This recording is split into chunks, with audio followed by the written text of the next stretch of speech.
અધ્યાત્મ એ સાચી સમજણ આપીને વિચારથી ખોટું કરી નાખે છે, વિચારથી ખોટું કરી નાખે. એકના એક દીકરા મરી જાય છતાં દુઃખ ન થાય, અકસ્માત થાય છતાં દુઃખ ન થાય. અમે ગાડી લઈને જતા હતા અને એક્સિડન્ટ થયો, એમાં છોકરો બૂમો પાડવા માંડ્યો, બોલે કે મારો હાથ ભાગી ગયો. ફ્રેક્ચરનો દુખાવો તો બહુ જ થાય, તો બૂમો પાડતો હતો, પણ તાત્કાલિક કરવું શું? એટલે એને છાનો રાખવા માટે મેં શું કીધું, મેં કીધું તારે તો ખાલી ફ્રેક્ચર થયું છે, 2 તો ગુજરી ગયા. મને કે હા આવું થયું છે, તે ગુજરી ગયેલા જોયા લોહી લોહાણ તો શાંત થઈ ગયો. આપણો દુખાવો ઓછો નથી થયો, પણ કોકનો વધારે દુખાવો જોઈ ગયા ને એમાં દુખાવો બંધ થઈ ગયો. તમારું રિઝલ્ટ ખરાબ આવે ને તો દુઃખ લાગે, પણ તમારા પછી કોકનું વધારે ખરાબ આવે ને તો તમારો દુખાવો ઓછો થઈ જાય. વી લીવ ઇન કમ્પેરિઝન. તો આજે સંકલ્પબદ્ધ એ થવાનું છે, અંદરથી એવી સમજણનું નિર્માણ થઈ જશે, ભગવાન પ્રાપ્ત થઈ જશે. છેલ્લે કીર્તનમાં જોડાવાનું છે. અહીંયા કલાવા રોડ પર મંદિર છે, દર રવિવારે આપના જેવા 7,000 ભક્તો ભાવિકો ભેગા થાય છે. It's a single place in Rajkot જ્યાં 7,000 લોકો ભેગા થતા હોય. આ કથામાંથી એવું નથી કહેતો કે લાખ રૂપિયા આપીને જજો, 10,000 આપીને જજો. 1 રૂપિયો પણ ન આપો, કોઈ જરૂર નથી, પણ આટલા કલાકોથી વાતો કરીએ છીએ, જેટલાને વ્યસન હોય એ વ્યસન મુક્તિનો સંકલ્પ કરીને જજો, વ્યસન મુક્તિનો સંકલ્પ કરીને જજો. જેને પોતાના મા બાપને કાઢી મૂક્યા હોય એ મા બાપને પાછા લાવીને જોઈન્ટ ફેમિલીમાં રહેજો.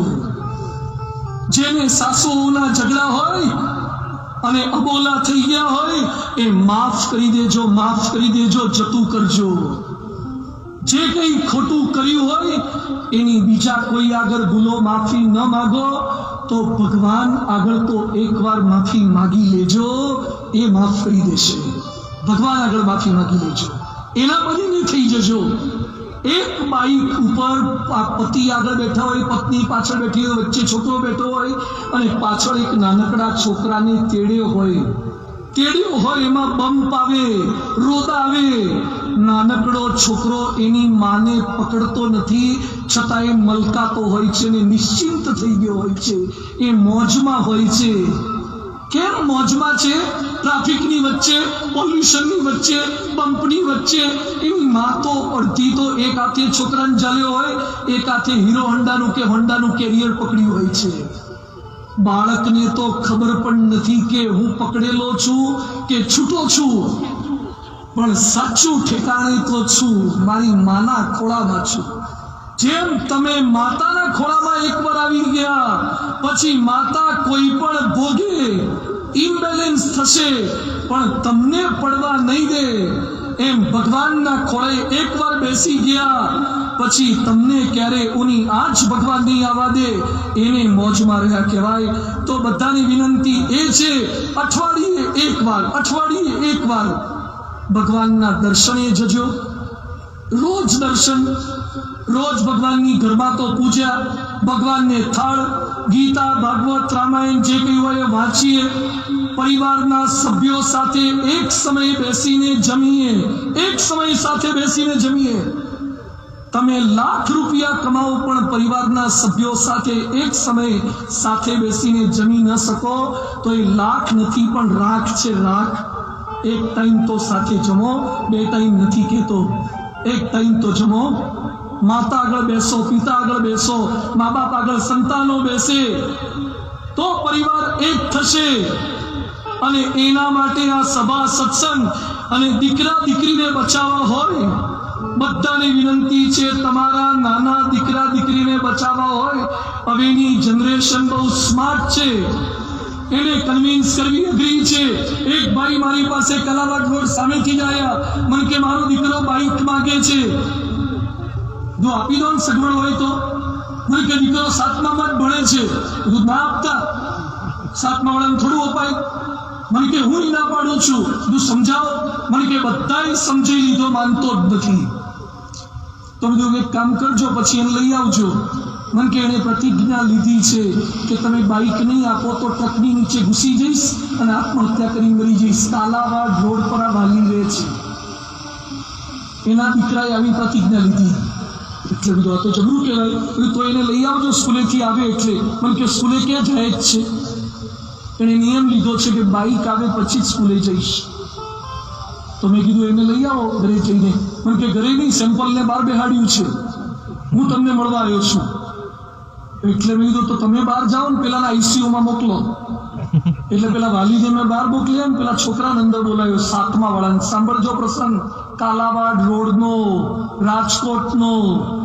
મારી પાસે છોકરો આવીને બેઠો, મારે વાતચીત કરવાની હતી, પણ એ પહેલા કોઈક ભક્ત કાજુ કતરી આપી ગયા હતા. એટલે મેં કાજુ કતરી એના મોઢામાં 2-4 ખવડાવી દીધી, કારણ કે મને ખબર હતી કે રેઝર ફેરવતા પહેલા પૂંછડો ફેરવવો પડે. સીધું રેઝર ના ફેરવાય, પેલા વાળને થોડા કૂણા કરવા પડે. પેલા હેત કરો પછી જ્ઞાન આપો. એટલે મેં પેલા કાજુ કતરી ખવડાવીને 20 મિનિટ વાતો કરી, 20 મિનિટ. અને છોકરો મને શું કહે છે, સ્વામીજી છેલ્લા 6 મહિનાથી મને મારા પપ્પા, મારી મમ્મી, મારા દાદા, મારી દાદી, મારા મામા, મારી મામી, મારા માસા, મારી માસી, મારા કાકા, મારી કાકી, મારા આડોશી, મારા પડોશી, મારા સ્કૂલ ટીચર બધા સમજાવતા હતા, પણ કોઈ સમજાવી ના શક્યું. તમારી પાસે જે કન્વિન્સિંગ પાવર છે, લોજિક પાવર છે, એવો મેં રાજકોટમાં કોઈની પાસે જોયો નથી. તમે તાળી પાડો એના માટે હું નથી બોલ્યો. એ છોકરાએ આવું કીધું એટલે મને એમ થયું કે રાજકોટમાં કોક તો ઓળખ્યું આપણને. આ 8મા ધોરણનો છોકરો ઓળખી ગયો કે તમારી પાસે બોલવાની શું શક્તિ છે, શું કન્વિન્સિંગ પાવર છે. પછી એ છોકરાને ઉપર મેં કહ્યું, વાહ તું તો યાર સરસ. મને કે તમારી અંદર જે કન્વિન્સિંગ પાવર છે, તો મારી તમને વિનંતી છે, મારા પપ્પાને સમજાવી દો ને બાઈક લઈ આપે.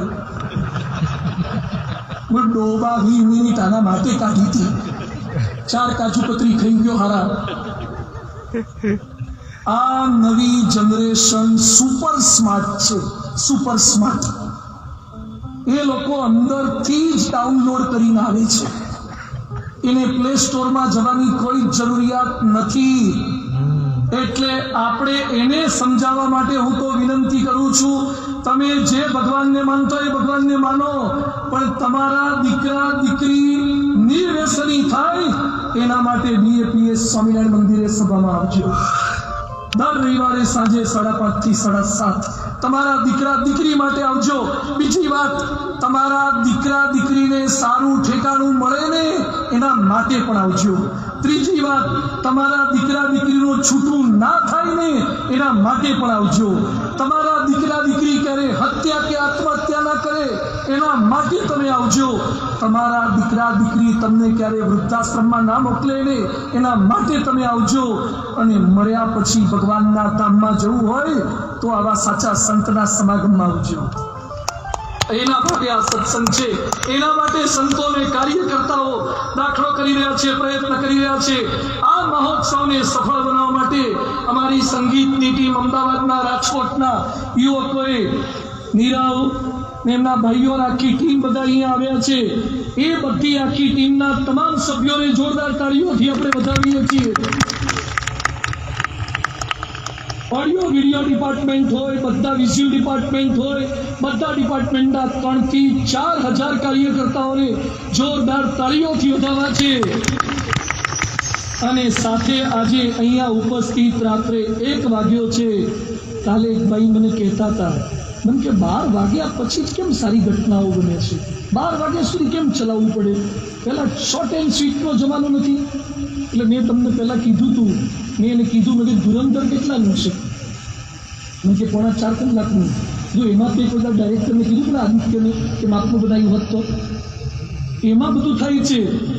મેં કીધું સારી ઘટનાઓ છે ને, કૃષ્ણ ભગવાનનો જન્મ 12 વાગ્યા થયો છે. કૃષ્ણ જન્મોત્સવ કરવો હોય અને ભગવાનનો જન્મ હૈયામાં કરવો હોય તો 12 વાગ્યા પછી દિવસ બદલાય.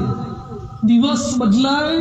ભગવાન જન્મે એટલે દિવસ બદલાય નહીં, દશા બદલાય, દશા બદલાય. આ તે એકાંતની અંદર આપ સૌ કોઈ બેસીને હજારોની સંખ્યામાં કદાચ રેસકોર્સના ઇતિહાસમાં પ્રથમ વખત આટલી મોટી સંખ્યામાં આપ સૌએ આટલા દિવસ સુધી, આટલા વાગ્યા સુધી જે વાતો સાંભળી છે, આપનો જેટલો આભાર માનીએ, આપના પર જેટલી ફૂલોની વર્ષા કરીએ. આપે સાંભળી એટલું જ નહીં, બીજાને વાતો કરીને લાવ્યા છો. મોટા મોટા બિઝનેસમેનો અહીંયા બેઠા છે. છેલ્લે એક વાત એ કહીશ, આપણે ભગવાનના છીએ. જન્મ્યા ત્યારે આપણા શરીર પર કોઈ જ્ઞાતિ લખેલી નહોતી. મરીશું ત્યારે રાખ થઈ જવાના છીએ. તો કંઈક એવું કરીને જવું છે જેથી પરમાત્માના ધામમાં નિવાસ થાય. તમને અમેરિકા લઈ જાય એવા કેટલાક મળશે, આફ્રિકા લઈ જાય એવા કેટલાક મળશે, ઓસ્ટ્રેલિયા લઈ જાય એની ઓફિસો હશે, પણ ભગવાનના ધામમાં લઈ જવાની ઓફિસ મંદિર સિવાય બીજી કોઈ જ નથી. અને ગુણાતીત સંત મહંત સ્વામી મહારાજ સિવાય બીજા કોઈ નથી. તો મહંત સ્વામી મહારાજ જેવા પવિત્ર સંતના ચરણોમાં વિશ્વાસ રાખીને, નિષ્ઠા રાખીને, આસ્થા રાખીને આપણે જોડાઈ શકીએ. તનથી, મનથી, ધનથી. કદાચ આપનો વધારે સમય લીધો, મારી કોઈ વાતે કરીને આપનું દિલ દુભાયું હોય તો ક્ષમા કરજો. આપને વધારે બેસાડી રાખવા માટે બેસાડ્યા નથી, ઊભા કરવા માટે બેસાડ્યા છે. ઊભા કરવા માટે બેસાડ્યા છે. ઉત્તિષ્ઠત જાગ્રત પ્રાપ્ય વરાન નિબોધત. આજે આપે આટલો સમય આપ્યો છે, કંઈક લઈને જજો, કંઈક મૂકીને જજો. એકવાર કથા પૂરી થઈ મેં આવું કીધું કે એક ભાઈ મન કે મારા જૂના ચપ્પલ મૂક્યા, નવા ક્યાંથી લેવાના? જો ચપ્પલ નથી મૂકવાના, ખૂટેવો મૂકીને જવાની છે અને સૂટેવો લઈને જવાની છે. આટલા કલાક વાતો કરી છે, થોડુંક યાદ રાખજો, થોડોક સંકલ્પદેહ થજો. આટલી વાતો થઈ છે. મેં પંજાબમાં પેલા જલંધરમાં ગયા હતા. રાત્રે ઘરમાં એન્ટર થયા, ઘરમાં કોઈ ખોલે નહીં. બહુ ખખડાયું, 1 કલાક ખખડાયું, ખોલે જ નહીં. બધા ગુજરી ગયા શું? સવારે સામાન ત્યાં મૂકીને ગયા હતા. 11:30 12:30 સુધી ડોરબેલ વગાડ્યા, દરવાજો ખખડાયો, સુવર્ણ મંદિર જોઈને રાત્રે પહોંચ્યા હતા. ઠંડી સખત હતી, બીજે જવું ક્યાં? 12:30 વાગે 5 સંતો અમે વંડી ઠેકીને અંદર ગયા અને દરવાજા ઉપર જોરથી મેં કીધું છેલ્લે તો એકવાર પ્રયત્ન કરી લઈએ, કદાચ ખુલે તો. જોરથી ખખડાયું તો ઘરમાંથી કઈ હળવળ અવાજ થયો. પહેલા તો મેં એમ માન્યું કે બધા હારા સામૂહિક આત્મહત્યા કરી લીધી. શું આટલા બધા ગુજરી ગયા કે શું? ખોલે જ નહીં, ડોરબેલ આટલી વગર. અને એમાંથી એક પંજાબી જલંધરના વતની રાત્રે 12:30 દરવાજો ખોલ્યો અને શું કે, સ્વામીજી આઈએ. પાછો વિવેક તો ભરપૂર કરે. 12:30 મને કે સ્વામીજી આઈએ. મને કે કબ से खड़े? तो 1 घंटे से खड़े हैं. कब से खड़े वाली? 1 કલાક થી ઊભા છીએ. તો એ પંજાબી અમને શું બોલ્યા? मन के स्वामी जी जरा सी घंटी तो बजानी चाहिए. दरवाजा खोल देते. मैं कીધું ઘંટી નહીં, હવે તો તોપ જ મૂકવાની બાકી હતી. દરવાજો ઉડાડવાની જ વાર હતી. 1 કલાક ઘંટી વગાડી તોય સંભળાઈ નહીં.